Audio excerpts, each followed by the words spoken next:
Laki na tayo. Ang laki oh.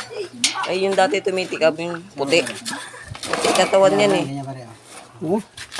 Ano buhay pa yan? Oh. Laki niya. Wow, ang laki oh. Mas malaki pa nakita namin yan dati. Dati. Pingmit lang yan. Alis ka doon. Buti hindi na putol yung tansi mo. Hindi naman. Kasi matibay yun. Pang ano yan. 25 kilos. Oh. 3 kilo yan ata. Ang dalawa. 3 kilos. Ang laki oh. Ganyan kalalaki yung dalag. Inaabot ganyan. Tapos malaki ano yan. Warning. Ang laki oh. Pag-get oxygen. Iniuwi ko na kasi baka mamatay. Oh. Kasi walang tubig doon eh. Mainit. Ano lang pala yung sugat niya no, sa may gilid lang yan. Ito lang. Oh, yan oh, yan oh. Ito lang. Kaya hindi siya makaalpas ng maigi kasi nasa katigasan. Oh, Pero kung satyan yan, nakakabitaw. kailangan siya may tubig lang para hindi siya...